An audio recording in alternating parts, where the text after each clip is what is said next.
we'll get started. Sit down with the page. Yeah. Welcome to everyone to the last day of this great conference. We have a really interesting panel this morning, two panels, and we start with a presentation by Professor Glenda Gilmore and an introduction by Lauren Pearlman, who's my colleague here at the University of Florida in the history department. So Lauren, I'll turn it over to you. Thank you. Thanks. I want to thank Bill for putting this all together. This has been really wonderful. And I want to thank David, too, my student, who's done a great job arranging travel for everybody and put together something really nice as well. I want to thank the participants who I got to meet last night in greater detail. And for those of you who weren't there, Southern women know how to close down a joint. And thank you all who are here. So I have the distinguished pleasure of introducing my great mentor, Glenda Gilmore. And I look around the room and I see many people who took Modern America with me and read 2 books a week with me and wrote several papers every week and wondered when this was going to end. And I just want to tell you that I learned from the best.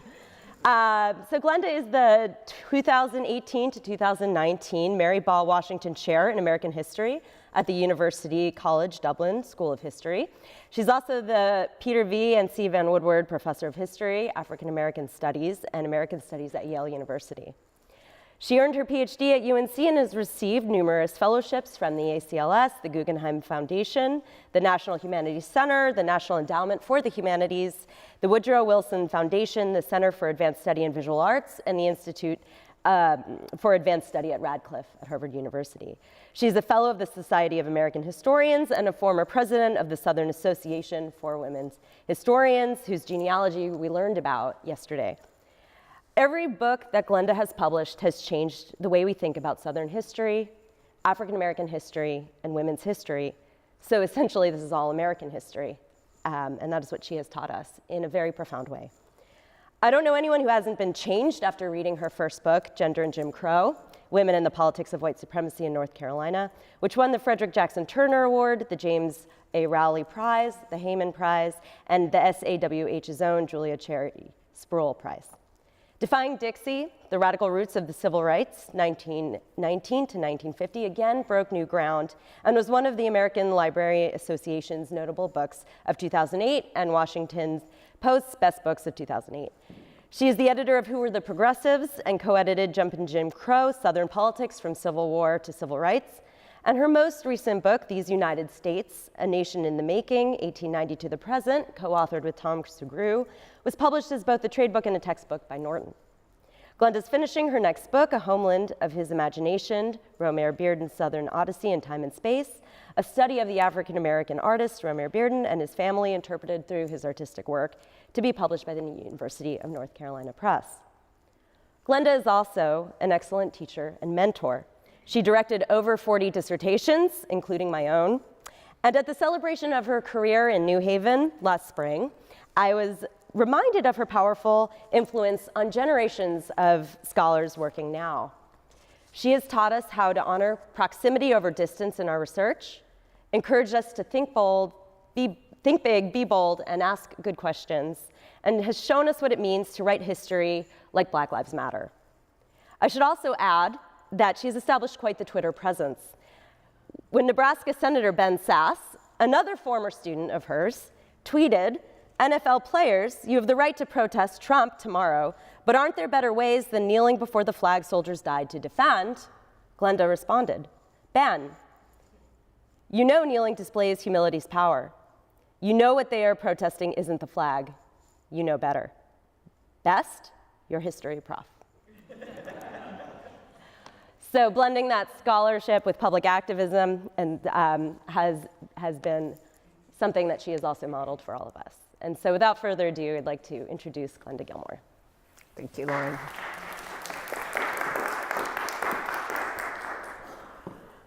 Thank you, Lauren. The best thing about my career has been my students. And I would say it's been the experience of a lifetime, but they haven't all finished yet. So it's feeling at this point like the experience of several lifetimes. I want to thank Bill who probably doesn't remember this, but the first paper I ever gave at a professional association, not the SAWH, was to the North Carolina, is it the North Carolina Historical Society, which is by invitation only. I've never received an invitation to join the North Carolina Historical Society, but as a graduate student, I was giving a paper, something like Who Were the Progressives, or How Do We Rethink Progressivism, etc. And I was relatively brave. It's kind of a room like this and standing at the podium. And then I noticed Arthur Link and Bill Link in the audience, the two people who had verily identified and defined Southern progressivism. And my talk was all about what they had left out of it. Of course, my work couldn't have been done without the work that they did. I want to thank David, who had an exceptionally tough character on his hands with me because I'm coming from Ireland, and then I decided to change my trip, and he did a beautiful job. And I want to thank Catherine, who thought this started at 10 o'clock, and we'll be here shortly for everything, particularly for this moment in time, the 50th anniversary of the Southern Association for Women Historians, a moment that I think we've done a lot of talking about our history, obviously, how wonderful we are, but it's not a moment to rest on our laurels. It's an occasion for rejuvenation. And I hope that in the panel today we can talk a little bit about some ways that we can rejuvenate the organization for the next 50 years. We'll see. To say that I've grown old over the past 30 years with the Southern Association of for Women Historians might be an overstatement, but only because I was old-ish when I became a historian and joined it in 1988. As a nervous 39-year-old graduate student coming from a career in business, I had never encountered an organization remotely similar to the SAWH. By joining at that particular historical moment, I caught a wave of revolution that changed our profession and transformed our understanding of the past. It was, for me, and really for the field, the birth of history, a new way of looking at the past that radically and permanently reinterpreted our understanding of it. The SAWH generated, drove, and sustained this wave. In the 1970s and 80s, historians of the U.S. South witnessed the consolidation of the new field of Southern women's history. Of course, some historians had always written about women in the South prior to that time, most often as biographical treatments of particular women, and sometimes to notice women's contribution to the Southern experience, less often to recognize the effect of the Southern experience on Southern women. However, from 1970 to 2000 and beyond, a pioneering generation of historians of Southern women reconceived of women's roles in the South, began to interpret the South's history through a gendered analysis, wrote influential articles in monographs, and trained robust generations of graduate students.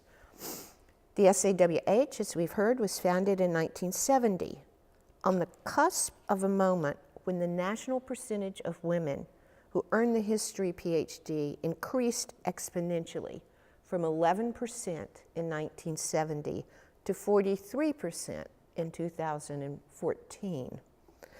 These historians promoted women's history and a gendered view of Southern history and produced a vibrant field.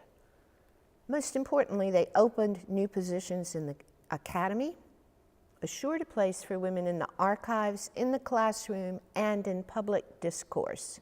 This awakening is a fundamental debt to the SAWH.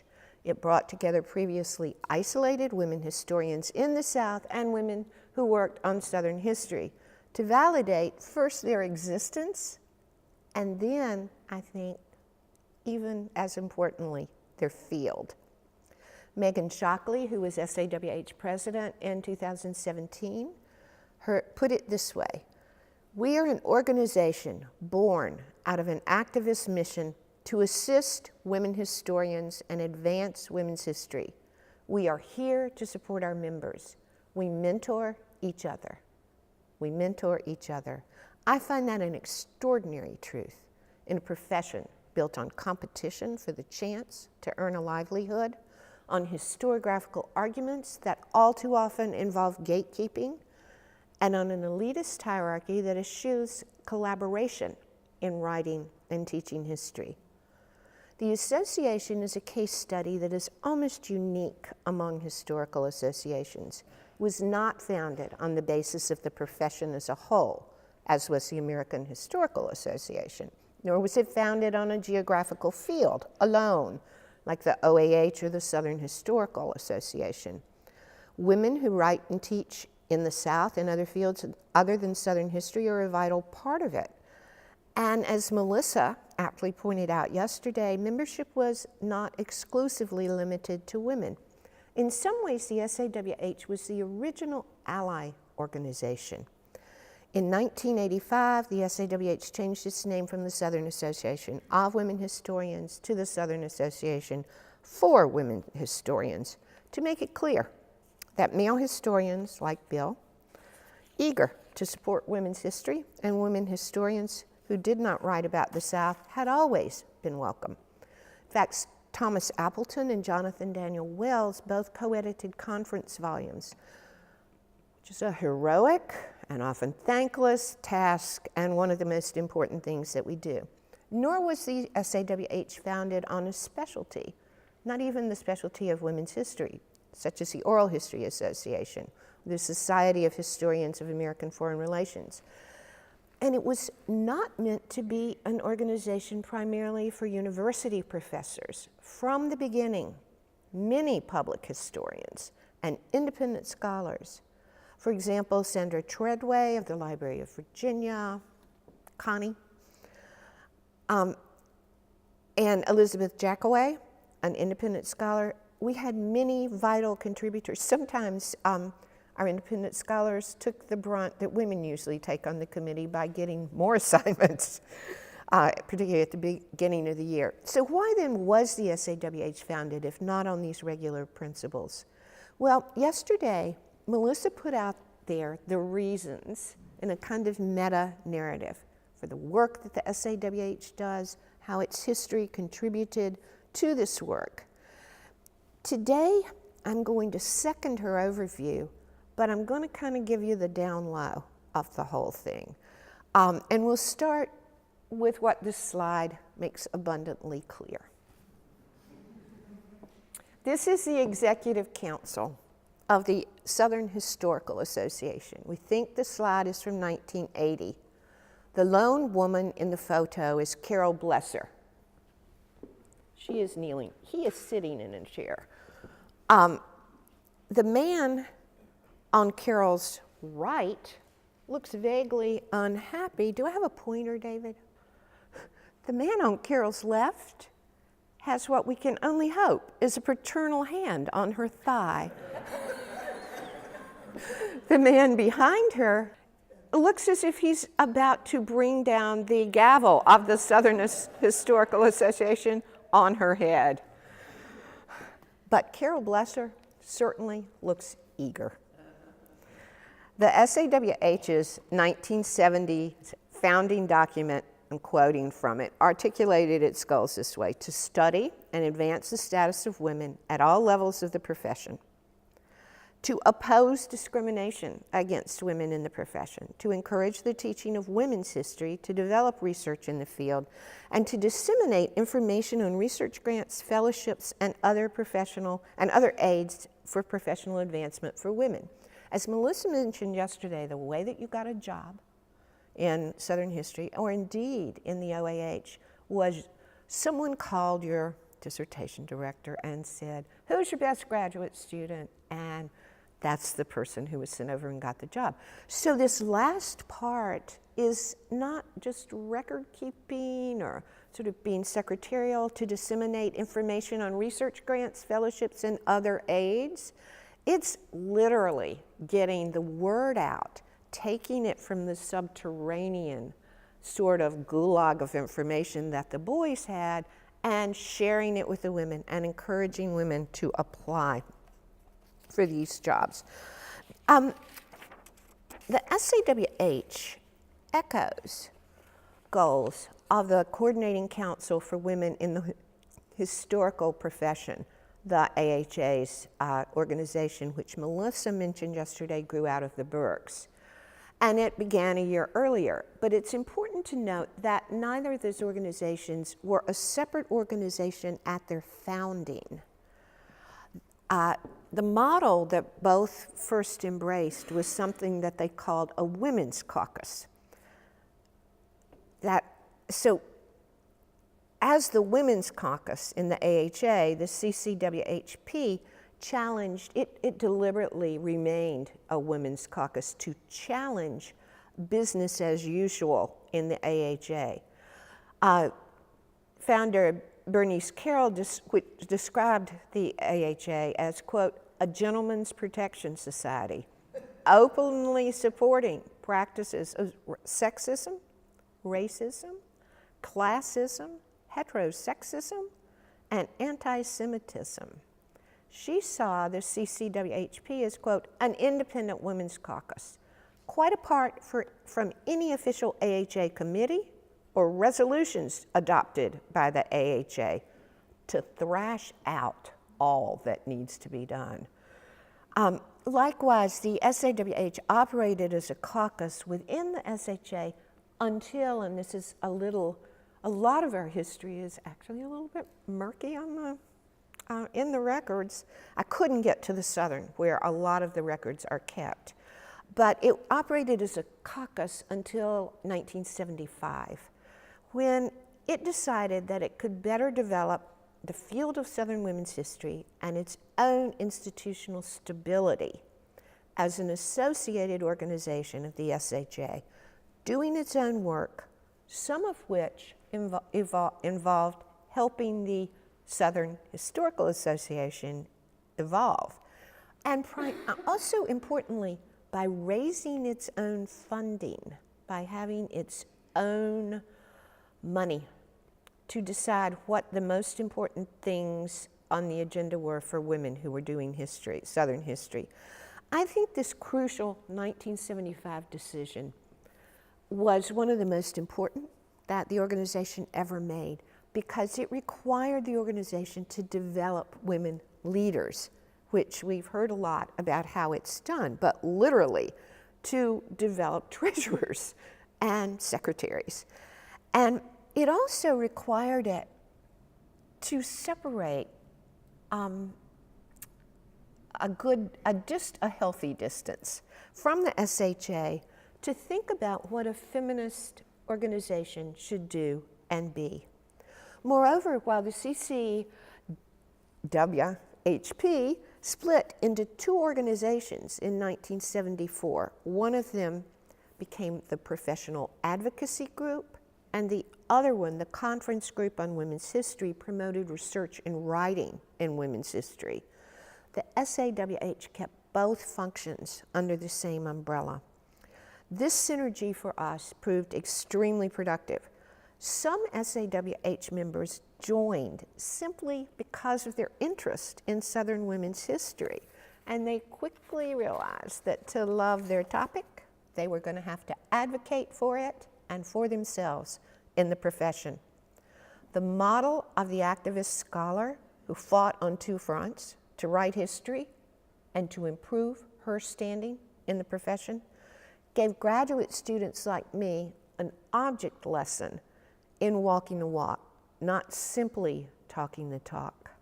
Activism and scholarship in this organization became two sides of the same coin, something that, believe it or not, I had been terrified to do in my new profession. It also fostered an anti-elitist structure within the SAWH. We lambs could lie down with the lions, the women who wrote the text that we were reading in class on a committee, and watch them speak openly about discrimination within the profession and how we could fix it. and the lions could depend on many lambs to do a great deal of the organizational work. Our scarcity in the profession meant that we needed all the woman power we could get. So this was a new kind of professional organization, one devoted not to gatekeeping, but to throwing open the gates. The SAWH, much more than the SHA, embraced public activists, women who made history themselves. I met Ann Braden, Virginia Durr, and Ann Richards at SAWH events. And of course, a large part, as we've talked about, was the SAWH's agenda for 30 years to open up the Southern Historical Association to women's full participation and to achieve recognition for women's history. We've spoken of this episodically, and I want to bring sort of the bones of the structure. We've been sort of tossing out the morsels of meat, but I want to sort of bring the bones of the structure of the SAA and SHA and what we faced. As historical associations go, as we all know, the SHA is small, warm, and at least superficially courteous. It was almost familial, and therein lay the rub. The SHA itself had struggled to achieve its own professional status. It tried to wrest Southern history out of the hands of hagiographers, sentimentalists, and generations of lost cause cultists since its founding in 1934. As late as 1935, when C. Vann Woodward was in graduate school at the University of North Carolina, Vann studied with the only man born outside the South teaching history in a Southern institution. His name was Howard K. Beale. He's also the man who advocated the next year for Pauli Murray to be admitted in the School of Social Work at UNC. By 1970, the SHA had its own contingent of radical male historians, many of whom had participated in the civil rights movement, begun to tell the truth about race in Southern history, and sought to include the voices of non-elite actors in their work. People like Vann Woodward, Joel Williamson, and John Hope Franklin had been writing truer Southern history for at least 2 decades by the time that the SAWH was founded. But that did not mean that everyone in the radical camp was necessarily ready for women's history. Historian Gerda Lerner said about the AHA and their women's caucus, the CCWHP, quote, "Radical history was a chosen viewpoint based on philosophical, social, and political commitments. But it was different for women historians in those early years. We represented half the population, yet we were not even considered legitimate outsiders. We had yet to prove the work in our field had any significance." On that note, I recall explaining my work in gender and Jim Crow, probably just before I was finishing the dissertation, on an elevator at the SAHA around 1991. I was literally giving the elevator talk that scores of my students have practiced, when my interlocutor, himself a radical Southern historian, responded after my description, "Oh, okay, but didn't Steve Stowe write the book on gender and Southern history?" Indeed, Stephen M. Stowe had written a marvelous book entitled Intimacy and Power in the Old South, but it was about intimate lives, not political lives. It was about manhood, and it was about the Old South. I had just explained to this man that my work was on Black women, the New South, and how gender worked in the politics that institutionalized Jim Crow. In my companion's mind, there was room for one book on gender in Southern history, and it had been written. As late as the early 1990s, Southern historians had no conception of the tsunami of Southern women's history that was to come pouring down on them.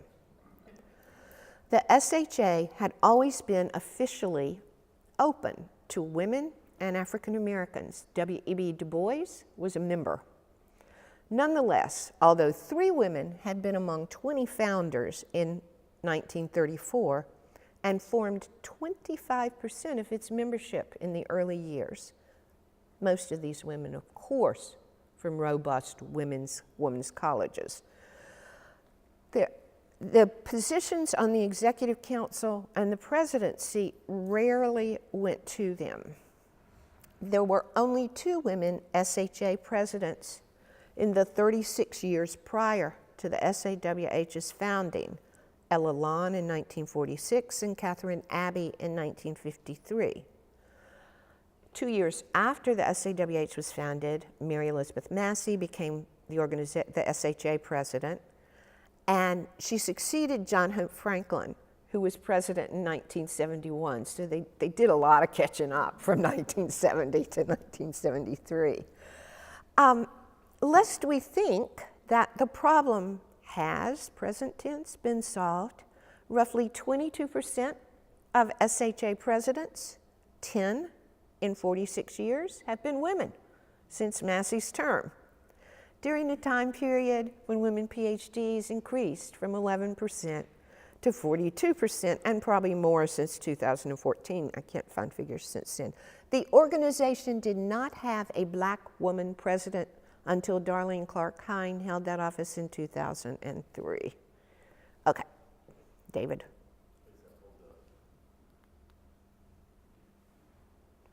I forgot.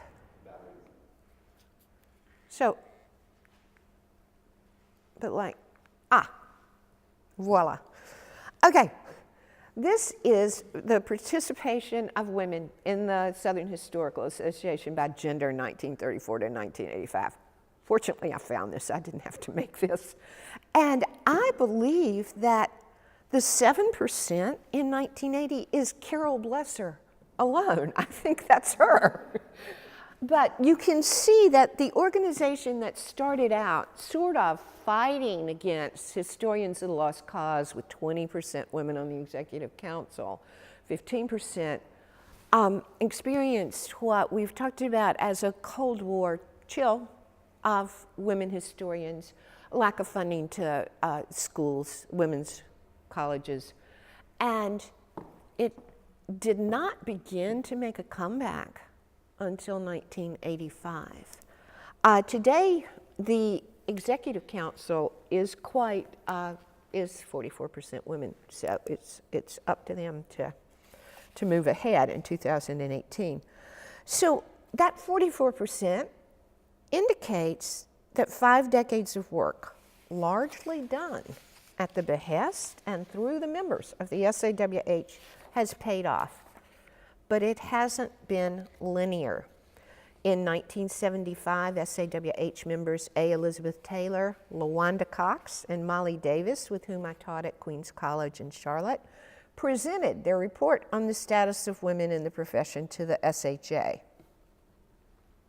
It seems to have not had a great impact on the SHA, and it's probably one of the reasons that the SAWH decided that we should be a separate organization.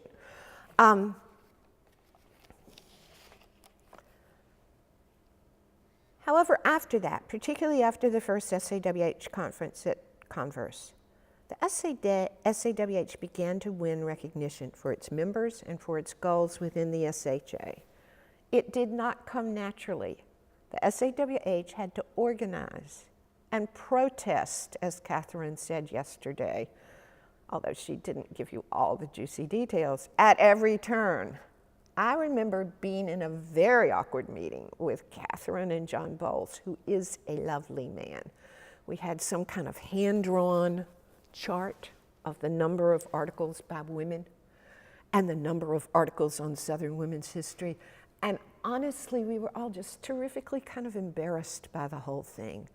And so when Catherine gave her result yesterday, well, women are very discouraged by the letter you're sending out. Getting to this, oh, we can fix this, was not a smooth process.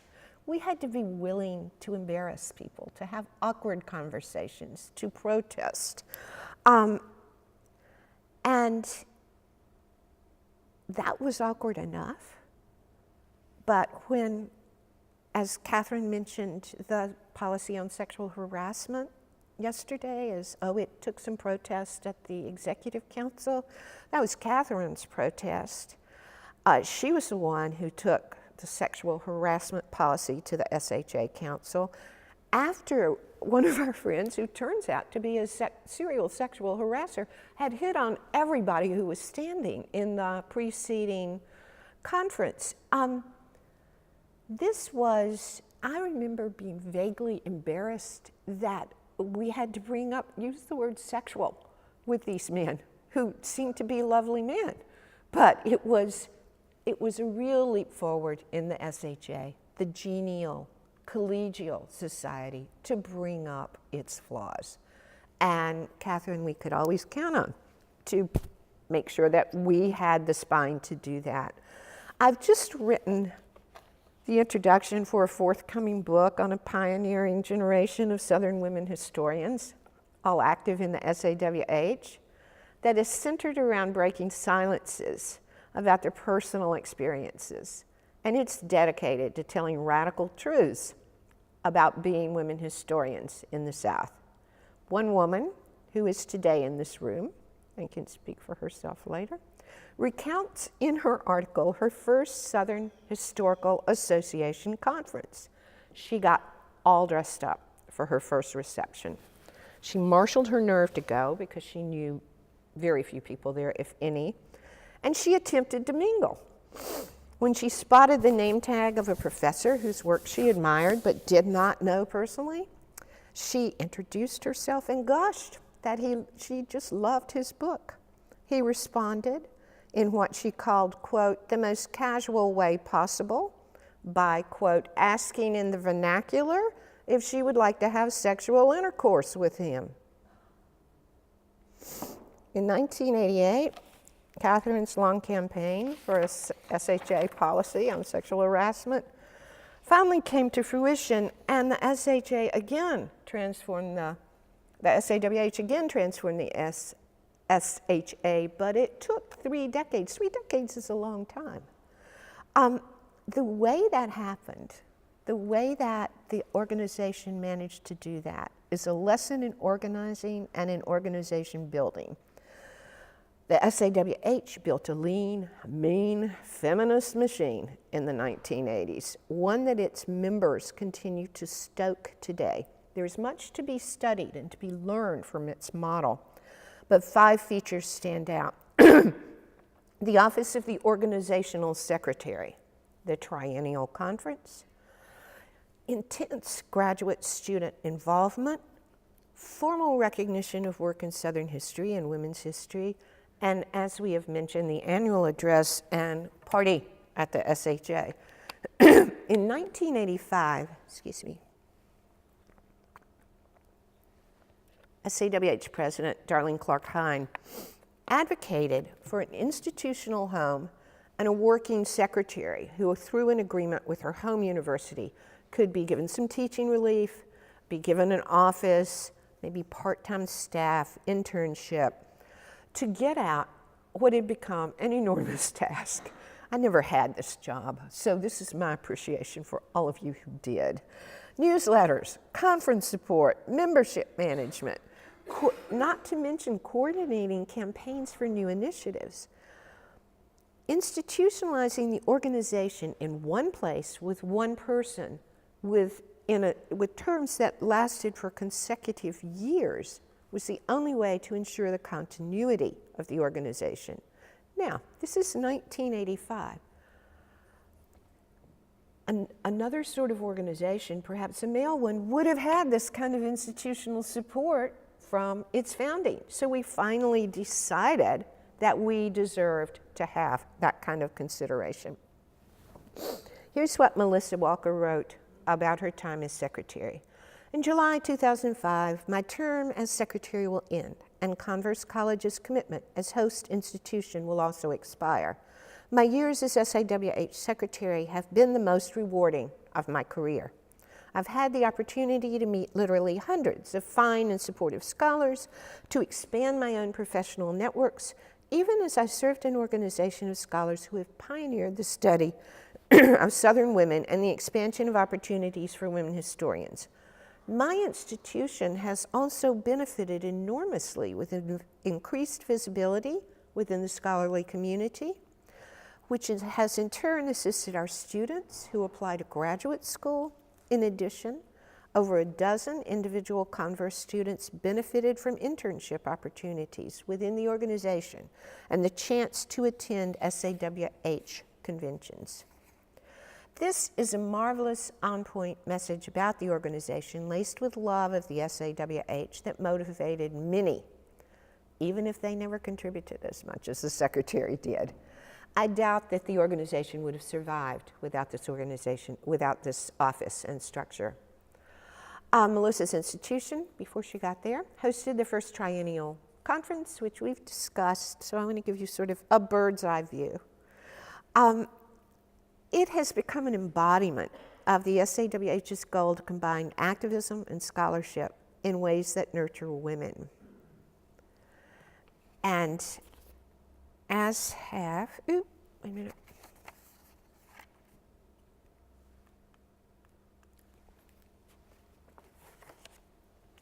Okay, David. It doesn't wake up is the thing. It has to wake up. Okay. As have our numerous publications, including conference volumes and Connie Schultz and Liz Turner's marvelous Cleo's Southern Sisters. So many of the conference volumes obviously come out of the conference, and that gives us a permanent physical presence on your bookshelf. Of course, the conference was modeled after the Burkes, but from the start, I think it was also quite different. Most of the participants were members of the SAWH. We were in an organization together, and we knew each other. There was plenty of room, time to talk about activist aspects of the organization while presenting scholarship. The problem was that everyone was interested in every paper, but we had to run concurrent sessions. Navigating them proved to be agony. Also, we stay, as the Burkes does, on college campuses. So my first day at the conference, I snuck down behind some building at the gym to smoke a cigarette and have a cup of coffee, and immediately ran into Ann Scott, who was going to swim laps at 6:30 a.m. It remains a conference that's particularly welcoming to graduate students. There could be no better audience for workshopping a paper. And I've made my best friends over the years at these conferences. It's a history camp. It's a rock and roll cruise for women scholars.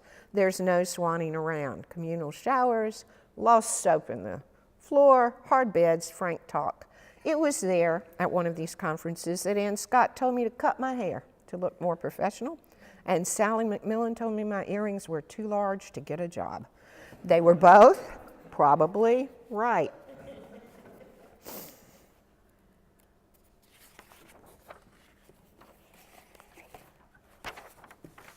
Okay.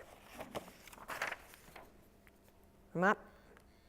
This is the first conference program, and it's kind of hilarious because we are taking our font from the SHA. I mean, that's what it looks like, is an SHA program. 400 people showed up. I was still a graduate student. It was my first Spend the Night conference, my first paper on women's history, and I was terrified. I am there. I'm right here. Black women in suffrage. You know, David, we've got to get a new one of these. I think they. Our program came the day after the incident with the 3 white women who were speaking on Black women's history, and there was kerfuffle about having it's not a mantle, it's a whittle or something, and so I was pretty scared being a white woman, but Black scholar Wanda Hendricks was also pretty scared because we were both given our first big paper, and when we came into the room, Darlene Clark Hine and Ann Scott were sitting beside each other on the first row, and Darlene was wearing sunglasses. I at that point, was terrified. It was all the more meaningful for us, though, because Wanda and I had worked together in business in Charlotte just 3 years before. We had thought we couldn't go back to school, much less get a PhD. And here we were. So now we figured if we could make it here, we could make it anywhere.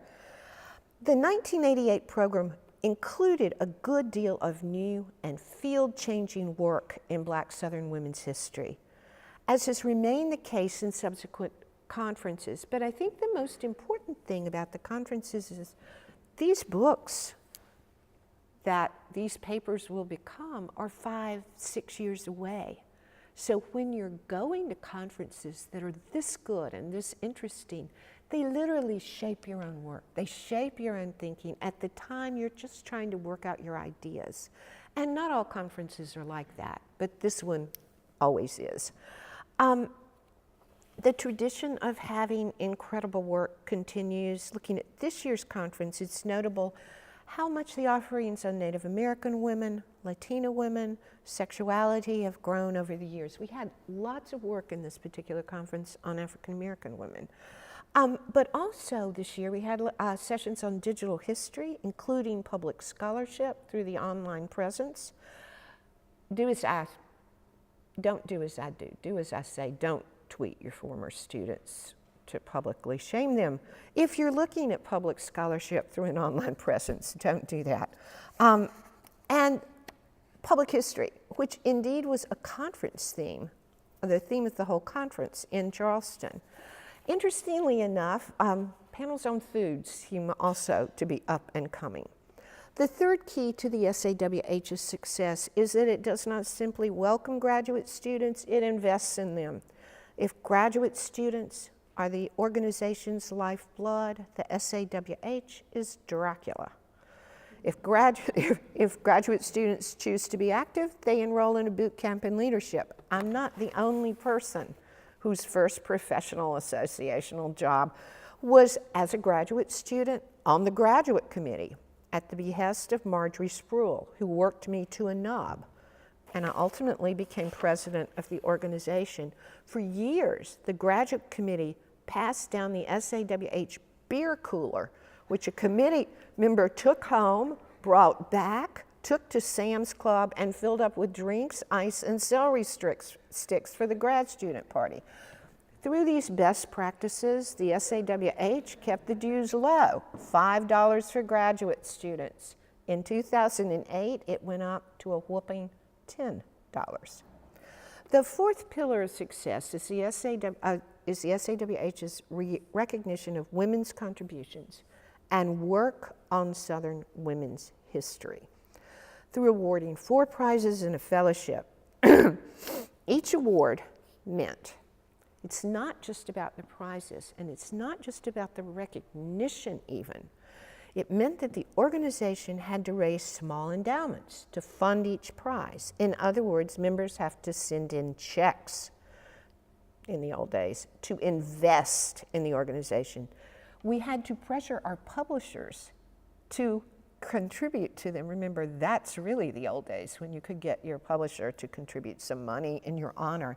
With each prize, though, came more membership involvement. Prize committees, building loyalty, and the career-enhancing opportunities that these prizes brought to our members. I want to use the prizes that we give, the awards that we give, to demonstrate something else that these prizes mean to me.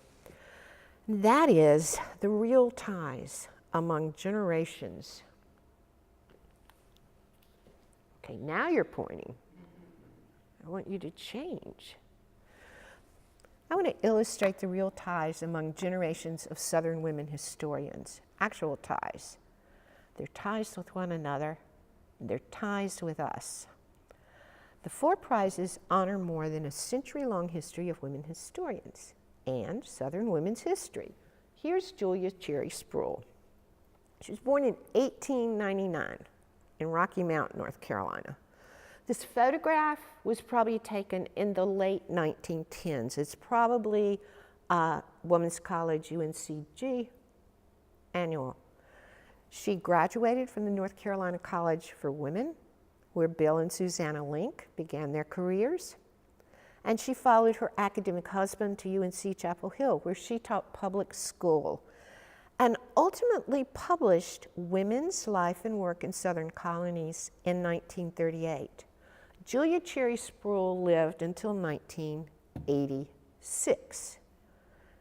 Antoinette Elizabeth Taylor was born in Columbus, Georgia in 1917.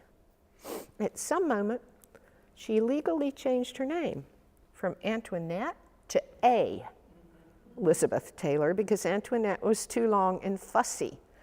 She earned her master's in Southern history at the University of North Carolina in 1940. She was accepted into the PhD program at Vanderbilt, and she always thought that was because the men were at war. It was pretty clear they were going to be going to war, where she earned the PhD. She joined the faculty of Texas Women's College in 1943 and taught there for 38 years. She wrote articles about the fight for women's suffrage in many southern states. We heard yesterday how the Tennessee Historical Journal turned down one of her articles, but she persisted, and so she would publish them in various state journals. Her strategy, an article on the suffrage campaign in each state, was actually brilliant. Instead of writing a book on women's suffrage, the articles offered a canny appraisal of her best chance to make a difference. She taught probably a 4-4 load. She probably never had a sabbatical, if then only rarely, but she could use the research of a couple of summers to go in, and once she got the hang of it and figured out who the national figures were, to write how each state had won women's suffrage and tell us a great deal along the way about the political economy of that state, over and above the idea of women's suffrage. Taylor was at the founding in the notorious basement next to the boiler room of the SAWH in Louisville. When the Women's Caucus became the SAWH in 1975, she wrote to another founder, Rosemary Carroll, "I want to congratulate you on the splendid job that you did with the Women's Association. I think you've put it on a sound base, and it is now on its way to becoming a lasting influence among Southern women historians," capitalized.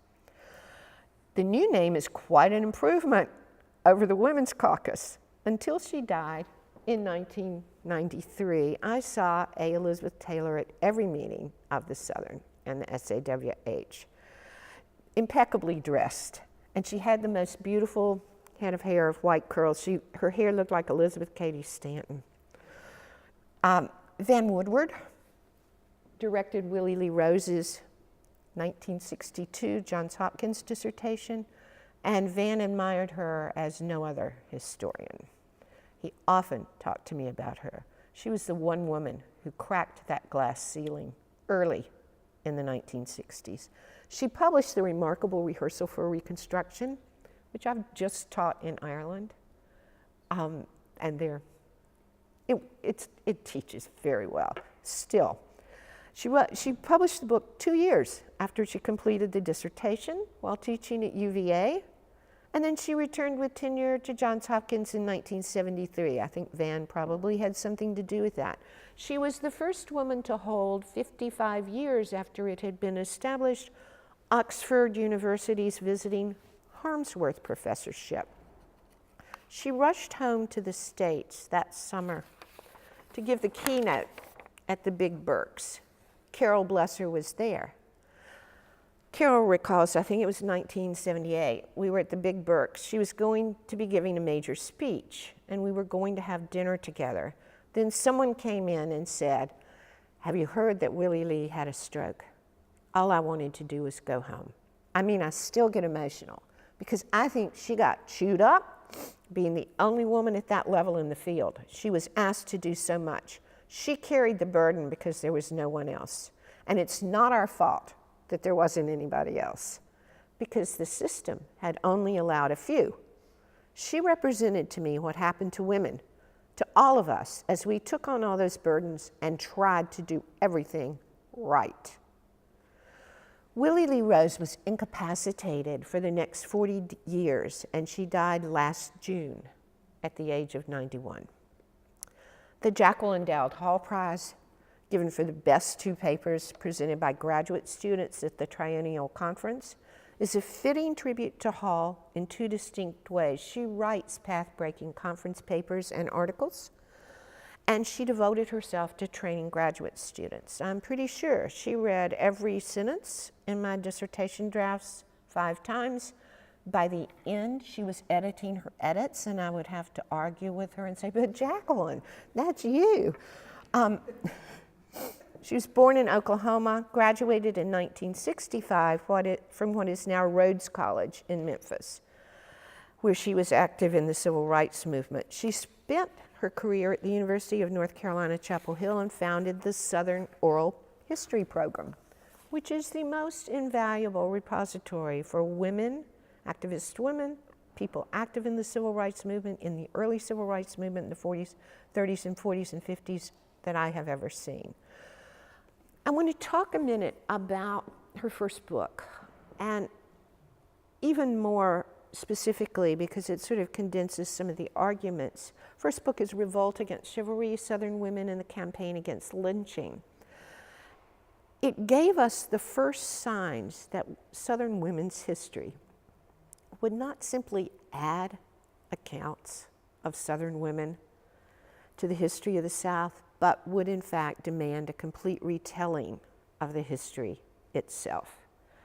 Looking at her article, The Mind That Burns in Each Body, called the rape-lynch myth, through which white Southerners lynched so many black Southerners.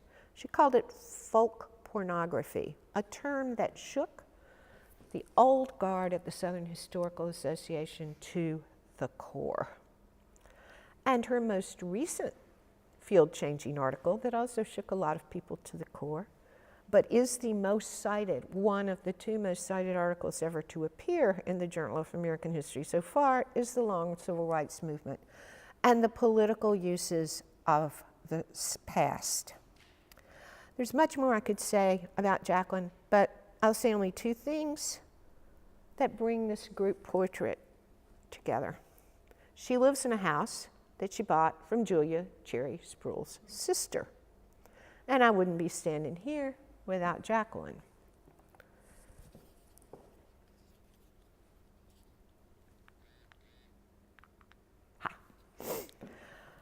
When I was president, I read a startling statistic about which we had a question yesterday, and I'm glad I have the opportunity to talk about this. I've long since misplaced this startling statistic, but it was like something like 1 out of 3 women historians, only 1 out of 3, publish a second book. And this was a great cause for concern to us because universities were beginning to want progress, substantial progress, to a second manuscript. And we also realized why many women historians did not publish a second book. I did. I was struggling with 3 children, a husband academic, and the only professional model that you could use to take a sabbatical was to move your entire family, kicking and screaming, to residential fellowships. So we decided to raise the money for a mid-career fellowship. It's not a lot of money. It's like $2,000, $2,500. That, however small, could meet an obvious need, if only to pay for 3 weeks at the Red Roof Inn and some childcare. You can put childcare in the budget. It's named for Ann Scott, who was born in Athens, Georgia in 1921. She was one of those women like Willie Lee. She is one of those women. Like Willie Lee Rose, who cracked that glass ceiling. Phi Beta Kappa at the University of Georgia. She worked on Capitol Hill during World War II and earned her PhD from Radcliffe in 1949. The AAUW has this a little bit wrong. Dr. Ann's dissertation never took a back seat to anything. She finished that dissertation. What was taking a back seat as her husband began a career and she had children, was getting the dissertation turned into a book. So she was hitting that moment, if not mid-career, sort of early mid-career, and we decided that we would name the mid-career fellowship for her. Anne is a consummate professional historian. Even the men, I believe, have always been a little bit afraid of her. She accepted no excuses, took you and your work seriously, and as we used to say, brooked no nonsense. There's nothing that she loves better than a conference, and she's attended most of the SAWH conferences until the past decade. She's been my dear friend forever, even though she wasn't my professor. She was also a dear friend of Julia Cherry Sproul. Today, Anne is 97. So we're connected. We're connected in the work we do, in the advantages that we enjoy, the struggles that we continue to face in the profession, and we're connected in a tangible way to generations of women historians before us.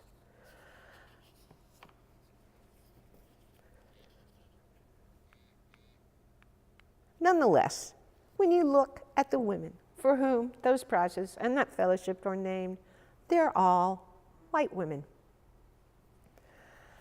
This is not representative of the SAWH for virtually at least 40 of its 50 years.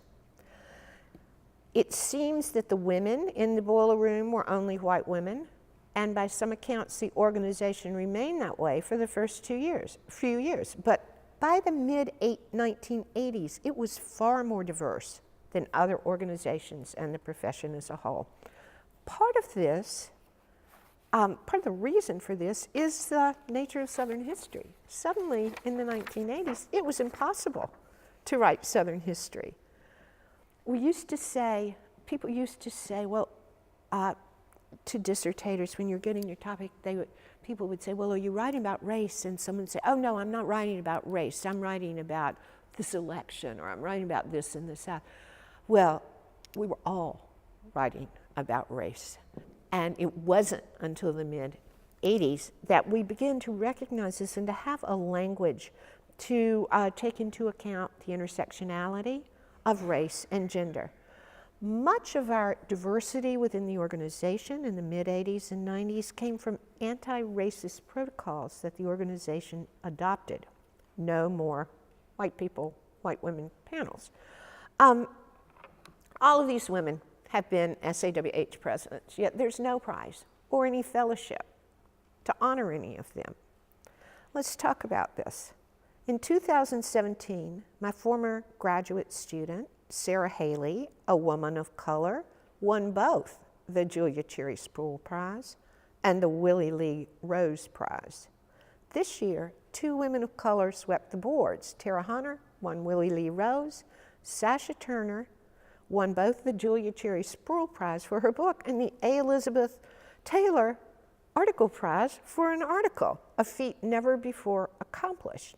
So I'd like to take this opportunity to recommend that the SAWH establish either a prize or, better yet, a fellowship named for one or more of our African American presidents in the near future. Perhaps a travel fund for graduate students to the triennial conference, or more ambitiously, a larger endowment to fund a semester of stay-at-home leave, a fellowship at your own home for early scholars to turn a dissertation on Southern women's history into a book.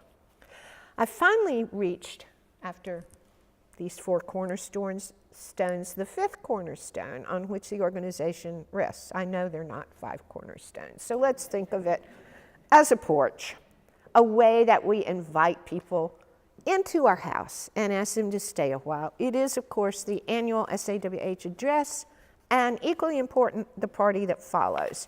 We've talked about how the generosity of the annual address showcases scholars at a crucial moment in their career and not the president of the organization.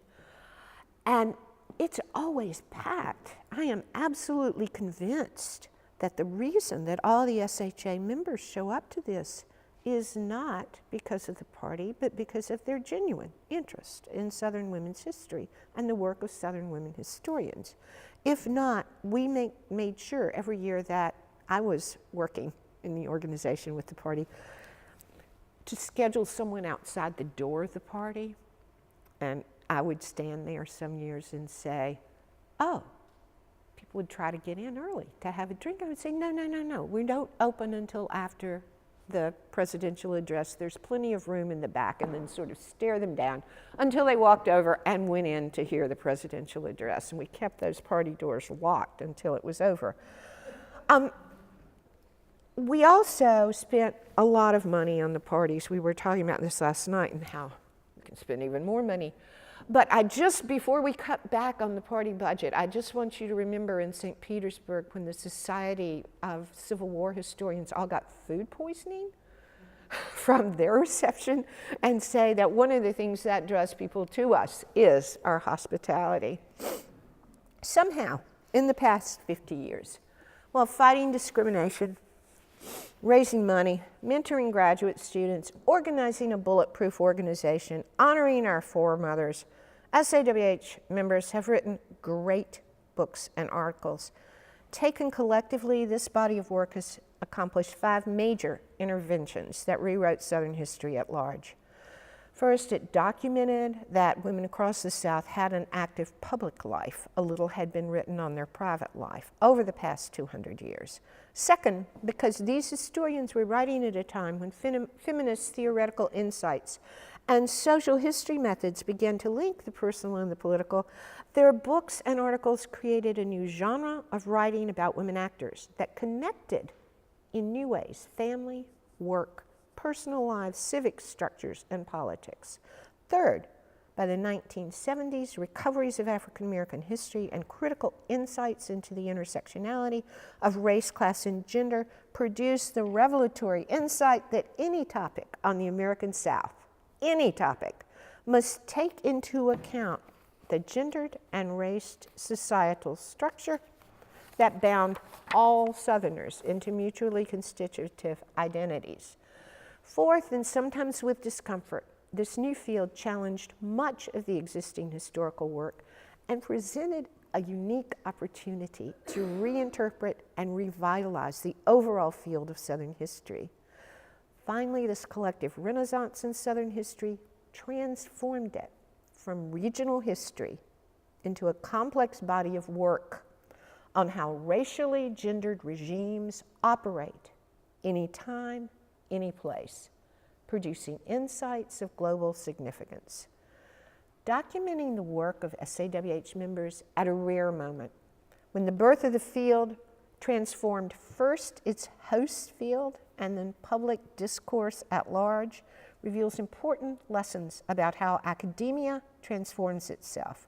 From the almost literal passing of batons from one scholar to another, to institutionalizing the mentoring process in the SAWH, the excitement of discovery, the hard work of self-reflection, and the process of building one another's work happened in an extraordinarily shortened and intense time frame for a historical transformation.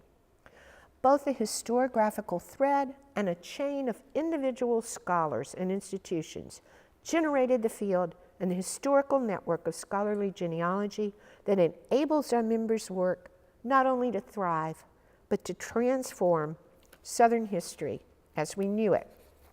The members who collaborated over decades to transform their field simultaneously built a community of scholars who pioneered a new model of academic practice, because this community had to be built from scratch, most often by women who faced marginalization in the historical profession.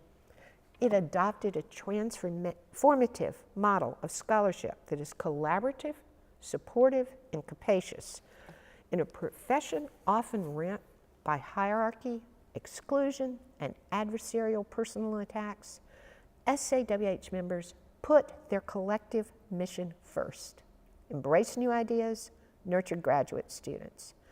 They were the midwives at the birth of a history that is truer, richer, more inclusive, and more vital to the problems that we face as a nation today. Thank you.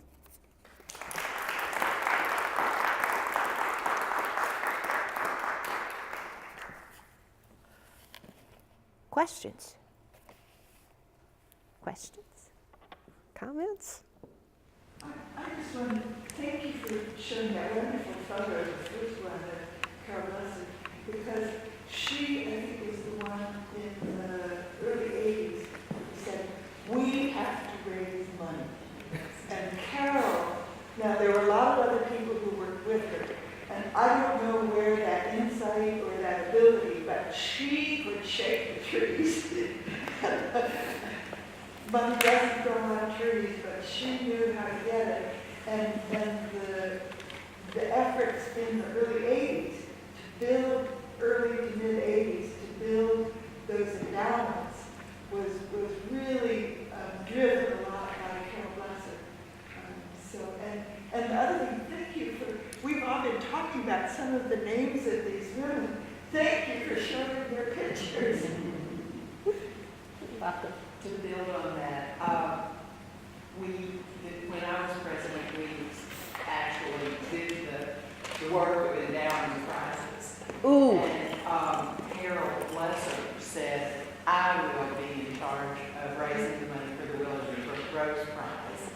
And Ann Scott, who had not really been very active with us until that point, said, I will raise the money for the Jared Stewart Prize.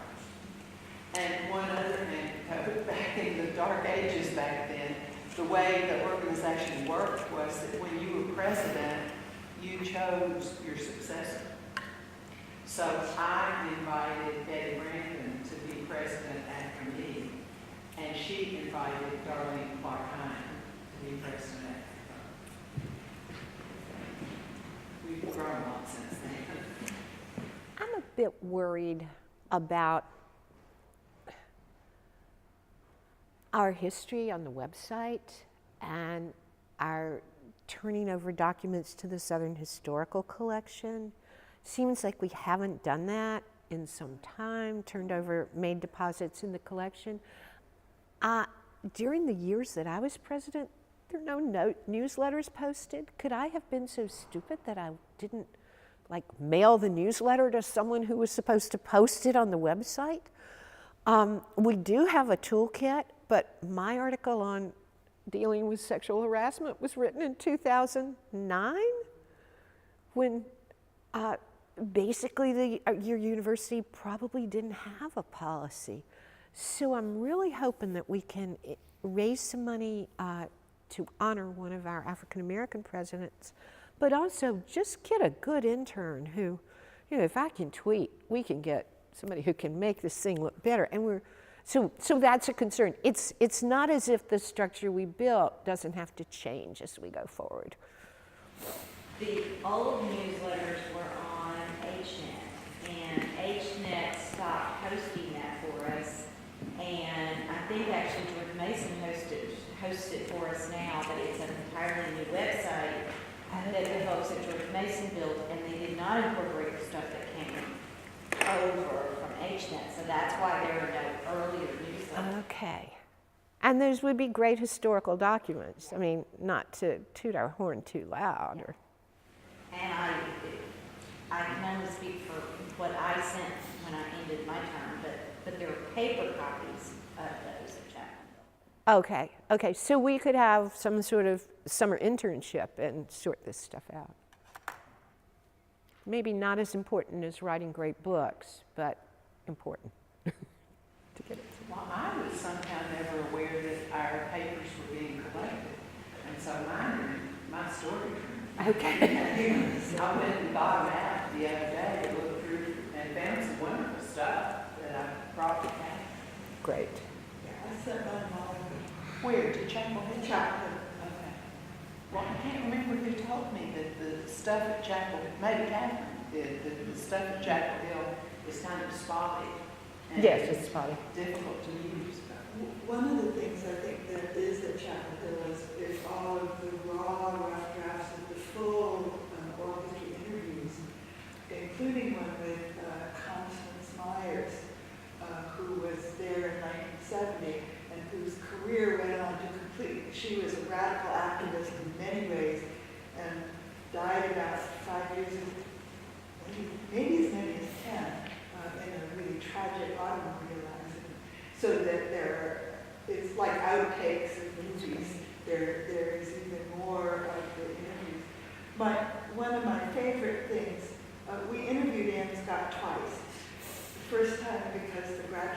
doing it was so odd.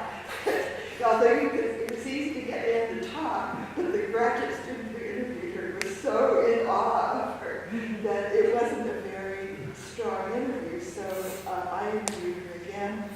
I remember vividly between Christmas and New Year's 2000, 2001. And I'll never forget her at the end of the interview, and I think it's in the book. She looked at me. Now, this is Anne Scott, who invented the field in some ways. Who wrote some of the first, most powerful books of Southern women's history. And she said to me, she said, well, you know, scholarship is good. She said, but our scholarship is going to be revised. She said, but the most important thing we do is students will have students forever. And it is our students who are the most important work that we have. And I thought, from Anne Scott, isn't that wonderful? And I think that's true. You all are, some of you all are sitting here. You will have students that will be carrying this on 50 years from now. That's right. Thank you.